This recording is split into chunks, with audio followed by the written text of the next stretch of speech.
Hello बच्चों, kids learning hub channel में आपका फिर से स्वागत है।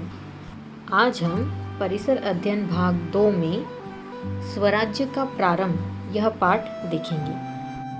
तो बच्चों, जैसा कि इसके पहले के पाठ में हमने देखा था कि शिवाजी महाराज ने रायरेश्वर के मंदिर में स्वराज्य स्थापना की प्रतिज्ञा ली थी, जो कि कार्य बहुत ज़्यादा कठिन था, क्योंकि उस समय पर दिल्ली का मुग़ल बादशाह, बीजापुर का आदिल शाह, इसके साथ गोवा की पुर्तगाली और जंजीरा का सिद्दी, ये जो 4 सत्ताएं थी बच्चों, इनका बहुत ज़्यादा दबदबा था।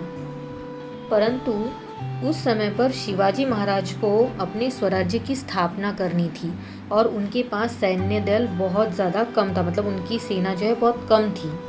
परंतु उनका जो स्वराज्य स्थापन करने का जो निर्णय था वह अटल था और उन्होंने जो अनुष्ठान लिया था कि मुझे स्वराज्य स्थापन करना है, उनके अनुष्ठान में बहुत ज़्यादा शक्ति थी। इस वजह से वो इस चीज़ के लिए आगे बढ़े।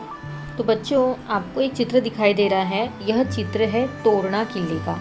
ठीक है, अब क्या हुआ था बच्चों, शिवाजी महाराज को 4 जागीर मिली थी, पुणे, सुपे, चाकण और इंदिरापुर।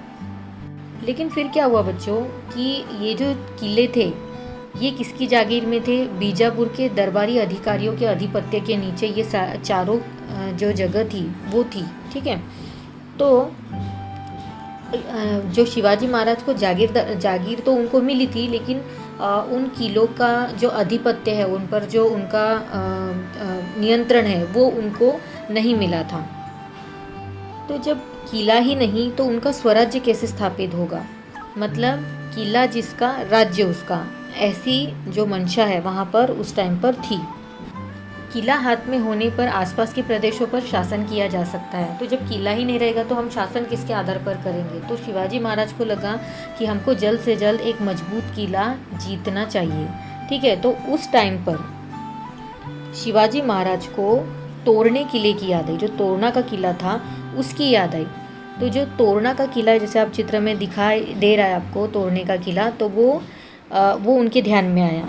तो इस तोरणे किले पर 2 मचानी थी, और मचान का मतलब होता है कि किले पर चढ़ाई करने के लिए जब हम चढ़ाई करते हैं तो स्वाभाविक दृष्टि से समतल हुआ जो भूभाग रहता है उसकी 4 दीवारी को हम मचान कहते हैं। और ये जो मचानी थी ये 2 थी, एक झुंझार और एक बुधला। तो जो ये झुंझार मचान थी ये बहुत ज़्यादा सटीक और बहुत ज़्यादा, क्या बोलते हैं इसको, बहुत ज़्यादा स्ट्रॉन्ग थी और बहुत ज़्यादा लड़ाकू थी। और उसके साथ ही किले से नीचे उतरने के लिए एक मार्ग था, और वह जो मार्ग है वो झुंझार मचान से ही होकर जाता था। और ये जो मार्ग था बच्चों ये बहुत ज़्यादा कठिन था, मतलब बहुत ज़्यादा इसमें प्रॉब्लम्स थी, बहुत ज़्यादा कठिन मार्ग था। ये मार्ग पर चलते चलते अगर किसी का बैलेंस या किसी का संतुलन बिगड़ जाता तो वो सीधा घाटी में गिर जाता था, खाई में गिर जाता था। और इसके साथ ही यहाँ पर तोरणा किला कैसा था बच्चों, उसके बारे में बताया गया है कि वो बहुत ज़्यादा सुदृढ़ किला था, बहुत ज़्यादा मजबूत किला था। और उस किले में तोरणजय देवी का मंदिर था, जिसकी वजह से उस किले का नाम तोरणा पड़ा था। उसके साथ ही साथ वो एक भव्य किला था, बहुत बड़ा किला था वो। और साथ ही साथ एक और चीज़ यहाँ पर बताई गई है कि इतना सब होने के बाद भी आदिल शाह की जो नज़र है वो इस किले पर आज तक पड़ी ही नहीं थी। तो ये बात जो है वो शिवाजी महाराज को अच्छे से पता थी, और उनको यही चाहिए था कि ऐसा कोई किला मुझे मिले करके। ठीक है, तो वो यह जो किला था वो उनको बहुत ज़्यादा पसंद आ गया था। ठीक है, तो उन्होंने क्या सोचा कि इस किले पर मैं कब्ज़ा करूँगा, और यहाँ पर तोरणा किला जीतकर उन्होंने स्वराज्य का तोरण वहाँ पर बांधने का निश्चय किया। तो शिवाजी महाराज ने क्या किया बच्चों, कानद की घाटी में मावलों के साथ उतरे वो, और वहाँ के जितने भी किले थे, ठीक है, वो बहुत ही तेज़ गति से अपने अधिकार में उन्होंने कर लिए थे। ठीक है, उसमें तानाजी मालसुरे जो था वो बहुत वीर जो पुरुष था, उसने क्या किया कि वहाँ के द्वार पर मराठों का झंडा गाड़ दिया। इसके बाद शिवाजी महाराज ने जल्द से जल्द ये किला जो है अपने कब्ज़े में कर लिया था। और फिर जैसे ये लोग यहाँ पर चले गए थे तो वहाँ पे हिंदवी स्वराज्य का हर्षवाद्य बजने लगा। नगाड़ों और तुर्कियों की आवाज़ से सह्याद्री की जो पूरी घाटियाँ है वो गूंज रही थी बच्चों। और शिवाजी महाराज ने इस किले का नाम रखा था प्रचंडगढ़। ठीक है, इस किले का नाम शिवाजी महाराज ने प्रचंडगढ़ रखा था। इसके बाद शिवाजी महाराज ने उस पूरे किले का निरीक्षण किया और उसमें देखा कि वहाँ पर किन किन चीज़ों की ज़रूरत है, और साथ ही साथ इनकी सेना में कभी भी जाति भेद वगैरह और वर्ण भेद वगैरह किसी भी तरीके का भेदभाव लोगों के साथ नहीं किया जाता था। और फिर इतना सब होने के बाद लोग जो है वो एकता के साथ काम करने लगे और सभी लोगों ने मिलकर उस किले की मरम्मत करना शुरू कर दिया। अब जैसे मरम्मत का काम शुरू हुआ तो वहाँ पर खुदाई की गई और खुदाई में सोने की जो मोहरों से भरे हुए 4 जो घड़े हैं वो उनको मिले। वो देखते बराबर वहाँ पर जितने भी मजदूर काम कर रहे थे वो बहुत ज़्यादा खुश हुए और वो क्या बोलने लगे कि शिवाजी महाराज पर देवी भवानी प्रसन्न हुई है, मतलब देवी का आशीर्वाद ये कि उन्होंने ये धन शिवाजी महाराज को दिया है। तो जो धन उनको प्राप्त हुआ था उन्होंने वह जो धन है वो शिवाजी महाराज के सामने ले जाकर रख दिया। बड़ी ही खुशी से उनको बहुत खुशी हो रही थी कि अपने को इतना सारा धन मिल गया है। तो वो अपने शिवाजी महाराज के पास इसको लेके जाते हैं और उनको सुपुर्द कर देते हैं। उसमें से एक भी मुद्रा जो है वो खुद नहीं रखते। बहुत ज़्यादा ईमानदार जो है सैनिक उनके पास होते हैं। तो शिवाजी महाराज ने भी जब उसको उन मुद्राओं को देखा तो उन्होंने भी यही सोचा कि मेरे ऊपर किसका आशीर्वाद है, माता भवानी का आशीर्वाद है। तो इस धन से जो शिवाजी महाराज ने निश्चय किया था कि यह जो धन है वो स्वराज्य के काम में आएगा, और इस धन से उन्होंने क्या किया, अलग अलग शस्त्र खरीदे, कई सारे हथियार खरीद लिए। इसके साथ ही साथ उन्होंने बारूद भी खरीद लिए इन मोहरों से, और बाकी का जो धन बचा हुआ था उससे उन्होंने क्या किया, शेष धन से उन्होंने एक योजना पूरी करने का निश्चय किया। और वो योजना क्या थी बच्चों, तोरना किले से 15 किलोमीटर दूरी पर पूर्व दिशा में मुरुम्बदेव का पहाड़ है। कौन सा पहाड़ है? मुरुम्बदेव का पहाड़ है। तो शिवाजी महाराज उसको जांच परख करने के लिए गए थे। ठीक है, तो शिवाजी महाराज ने उसको परखा। तो ये पहाड़ जो है वो बहुत ऊंचा और दुर्गम तथा उपयुक्त स्थान पर था, यानी बहुत ऊंची जगह पर था। आदिल शाह ने इस पहाड़ पर एक किला अधूरा बनाकर छोड़ दिया था। इस किले पर भी चौकस पहरा नहीं था, मतलब बहुत ज़्यादा वहाँ पे पहरेदार नहीं थे। तब शिवाजी महाराज ने निश्चय किया कि स्वराज्य की राजधानी के लिए इस किले को अपने अधिकार में कर लेना चाहिए। उन्होंने ये देखा कि पहले वहाँ का निरीक्षण कर लिया और फिर ये निश्चय कर लिया कि यह स्वराज्य को जो मुझे स्वराज्य स्थापित करना है उसके लिए यह जो किला है वो राजधानी के रूप में मैं अपने अधिकार में कर लूँगा करके। तो एक दिन शिवाजी महाराज ने अपने कुछ साथियों के साथ इस किले पर चढ़ाई कर दी और उसे अपने अधिकार में कर लिया।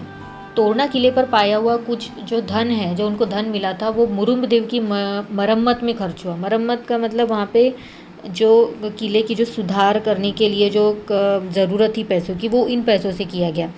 और साथ ही साथ शिवाजी महाराज ने इस किले का नाम रखा राजगढ़।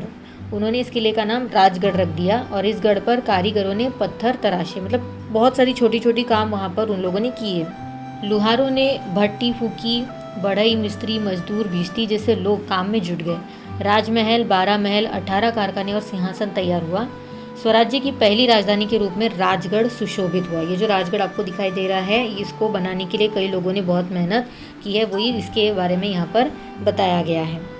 इसके साथ ही शिवाजी महाराज ने क्या किया बच्चों, अपना जो स्वराज्य स्थापित करने के लिए कई जो ऐसे किले हैं वो एक एक करके जीत लिए थे, और इस काम में उनके साथ जो मावले थे वो भी बहुत ज़्यादा उत्साहित और आनंदित थे। ठीक है, गांव-गांव जाकर गांव-गांव के जो पाटिल लोग हैं, देशमुख लोग हैं, वो शिवाजी महाराज को आकर उपहार देने लगे और उनको गिफ्ट देने लगे।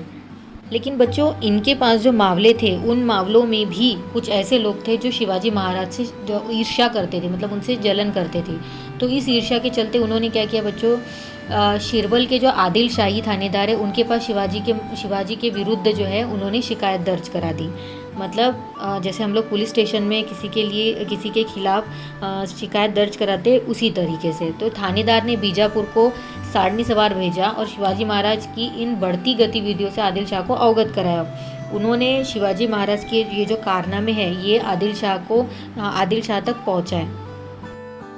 अब शिवाजी महाराज जो है वो ऐसे एक एक करके कई किले उन्होंने जीत लिए। तो यह जो चीज़ है वो आदिल शाह जो है इससे एकदम ज़्यादा चकित हो गया था। तो उसने शिवाजी महाराज के पिताजी जो है शाहजी राजे, उनसे स्पष्टीकरण मांगा, उनसे जवाब मांगा कि ये सब क्या चल रहा है। तो शाहजी राजे जो है वो बहुत ज़्यादा कंफ्यूज हो गए थे, बहुत ज़्यादा असमंजस में पड़ गए थे, और उन्होंने उनको क्या आंसर दिया कि किसी तरह से उन्होंने परिस्थिति को संभाल लिया और उनको बोला कि जागीर की रक्षा के लिए अपने पास एक भी किला नहीं है, इसलिए शिवाजी ने यह निर्णय लिया होगा। मतलब उन्होंने उनको समझाया कि हमको जो अपनी जागीर की रक्षा करनी है, हमको जो रक्षा करनी है उसके लिए शायद उनके पास किले नहीं होंगे, इसलिए उन्होंने ऐसा किया। और इस पर शिवाजी महाराज ने अपनी कैसे चतुराई दिखाई बच्चों कि अपना उन्होंने एक दूत भेज दिया, एक आदमी वहाँ पर भेज दिया और उसके हाथ उत्तर भिजवाया कि जागीर का कामकाज ठीक से चले, इसके लिए हमने यह किला लिया है, इसमें आदिल शाह की भलाई ही है, इसमें कोई दूसरा उद्देश्य नहीं। उन्होंने उनको बोला कि इसमें हमारा और कोई उद्देश्य नहीं है, सिर्फ हम आपकी जागीर की रक्षा करना चाहते हैं, इसीलिए हम ये जो किला है अपने कब्ज़े में कर रहे हैं। तो आगे क्या हुआ, कोंढाना और पुरंदर ये दोनों किले भी शिवाजी महाराज ने अपनी चालाकी से अपने अधिकार में कर लिए थे। और इसके बाद धीरे धीरे ऐसे कई किले जो है उन्होंने अपने अधिकार क्षेत्र में कर लिए थे। और फिर क्या हुआ, इसके साथ ही रोहिड़ा किला जो था वो भी अपने अधिकार में उन्होंने कर लिया था। उन्होंने स्वराज्य का जो प्रचार है वो बहुत ही तेज़ गति से करना चालू किया। तो स्वराज्य स्थापित करने के लिए शिवाजी महाराज ने उसकी शुरुआत कैसे की वो इस पार्ट में दिया गया है बच्चों। तो आशा करती हूँ कि ये जो वीडियो है वो आपको पसंद आया होगा। अगर पसंद आया तो इसको लाइक करो, शेयर करो, साथ ही इस वीडियो पर कमेंट करो और मेरे चैनल को सब्सक्राइब करो। Thank you.